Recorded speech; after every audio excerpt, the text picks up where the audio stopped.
Hi guys, this is Raju Rahman from Techtonic. In 2018, Samsung showed off the prototype of the Galaxy Fold with its infinite flex display. Like lots of other tech enthusiasts, I couldn't wait for it to go on sale. Even, the initial fiasco with the review units and then Samsung delaying the launch event wasn't enough to nullify my excitement for the Fold. And then it finally went on sale in September 2019. Knowing that I would be paying $2K for what was essentially a concept phone and buying it would make me a guinea pig for Samsung, I didn't care. I went ahead and purchased it anyway. So this video isn't a review of the Galaxy Fold per se. I'm not going to be talking about the camera or things like the battery life. Instead, I'll be going through my experience with the Galaxy Fold over the last year. So the benefits, the compromises I had to make, and of course whether or not the amalgamation of all that encourages me to go ahead and purchase its successor, the Galaxy Z Fold 2. So if you're interested, keep watching.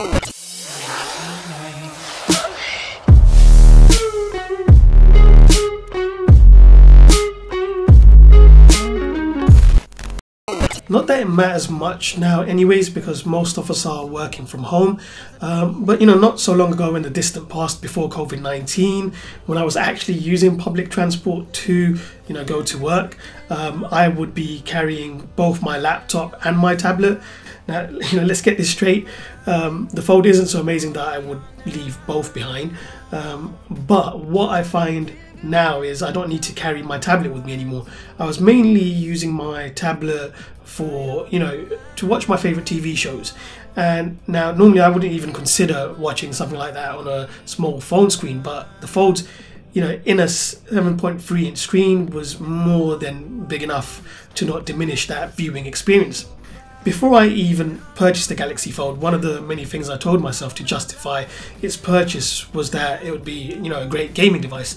Ironically, I don't even get the time to play much games, but when I did get the chance to try some out, I found that the screen really helps. And yes, that odd aspect ratio does take a little time to get used to, but generally that bigger screen means that all of the virtual buttons are less in the way. So even with your thumbs moving around all over the place, you can still see most of the game. And if you decide to attach the Fold to some sort of gamepad, well, that takes the whole gaming experience to another level. I mean, who needs a Nintendo Switch when you can pretty much play console quality games on the Fold through various game streaming services like GeForce Now or Stadia? That large inner screen is a complete godsend. I mean, whether you're playing games, viewing photos you've taken, reading PDFs, look, basically the crux of the matter is this screen, it just makes everything clearer. But there is a downside to that clarity. After using the Galaxy Fold for the past year, I almost find myself having to sort of squint to read text on other phones. You could laugh and say that's because of old age, but seriously, the Fold's large screen has truly ruined all other mobile phone screens for me. And maybe that's exactly what Samsung wanted. Like most people who have used the Fold for a long period of time, I could say, yeah, that small outer screen isn't bad. It's completely usable, and while they're not completely wrong in saying that, the only thing I tend to use that small 4.6 inch screen for is sort of checking, my notifications, taking pictures, and making calls. Basically things you can do on a smaller screen. But if I wanted to do something a little more involved than that, I would have to unfold and use the large screen. Samsung knew that people would obviously use both screens differently, so they included a feature that lets you design your home screens differently for both screens. So you can see here I've placed shortcuts to the apps I would use on the smaller screen, like the phone app, YouTube Music, and Android TV remote. But here on the inner screen I've got some apps on the dock which wouldn't be suitable for the smaller screen.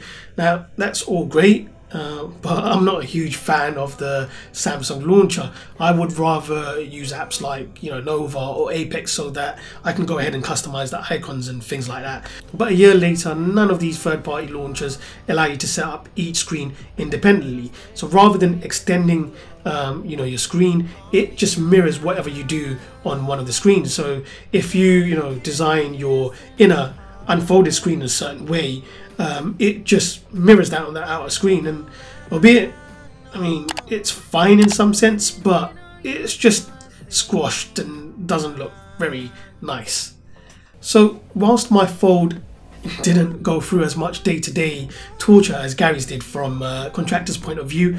I mean, my Fold wasn't exposed to extreme environments where there's lots of dust, but if that's the sort of situation you mostly find yourself in, then go ahead and check out Gary's video on the Fold.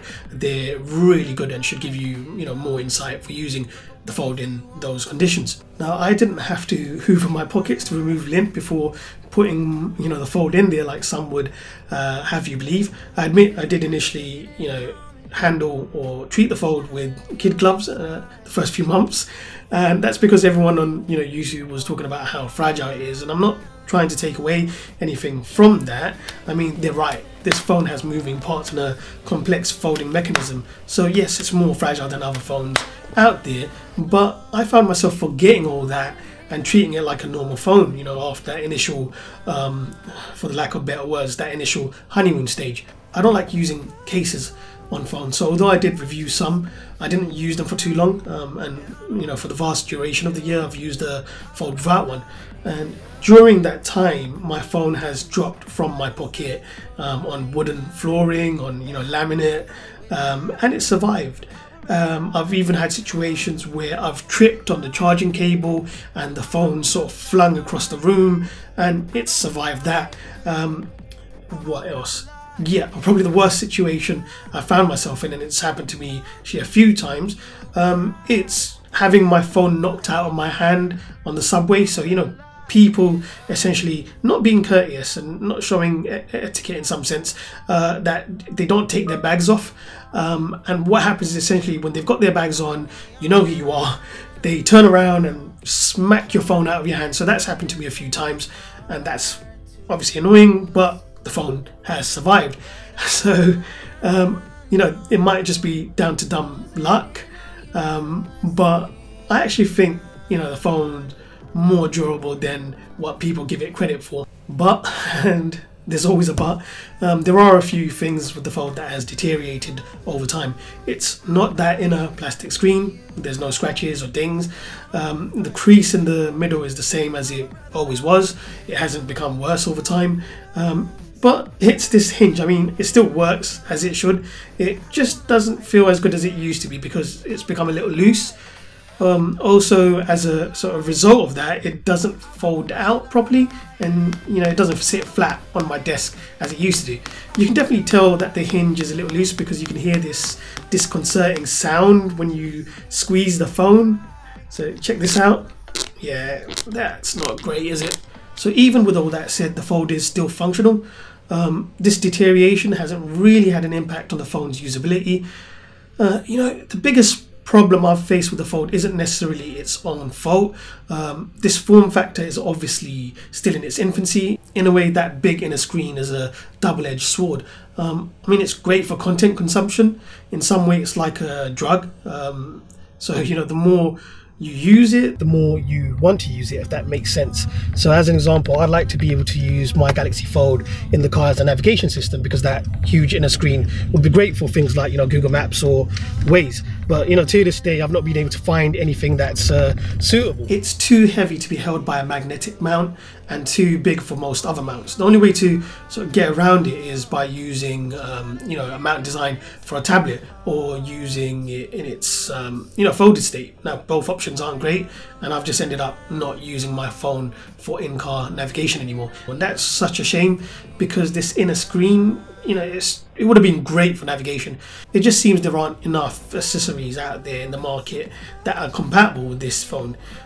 So for instance, most let's say wireless chargers, they're designed for smaller phones. I'm not saying nothing is compatible, it's just that less things are compatible, and that's to be expected if you purchase the Fold or even the upcoming Z Fold 2.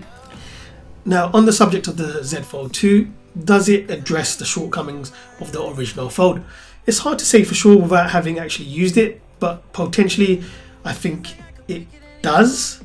That smaller 4.6-inch screen, it's been upgraded to 6.2 inches, but screen size is based off measuring diagonally doesn't really help picture it effectively. I mean, yes, it's larger, but the aspect ratio makes the screen much taller. So width wise it might not be much different from the original Fold. So basically I don't see how that taller screen will be functionally better. Yes, I still want that larger screen because aesthetically it looks better than having you know, these huge bezels, but that's pretty much it. The Fold's inner 7.3 inch screen is what I loved most about it. So making it larger, even if it's by 0.3 inches, is still welcome. And getting rid of that hideous notch for a much smaller punch hole is something, you know, that everyone will prefer.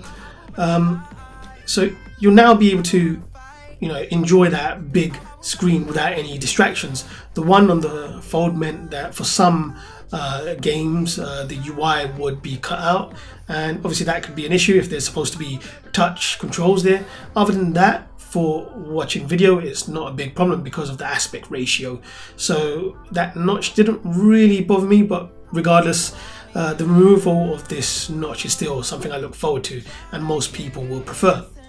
In my experience, I've found the Galaxy Fold to be more than durable enough, or at the very least more durable than what people without having used it claimed it to be. Everyone has the right to their own opinions, but most of these opinions aren't necessarily backed by factual information, so I have to disagree, reiterate and reaffirm that the Fold has held up much better than I expected, and that's because my expectations weren't backed by factual information either. So when Samsung says they've improved the hinge on the Z Fold 2 so that it can be held in, you know, different folding directions, I think you'll definitely be more durable.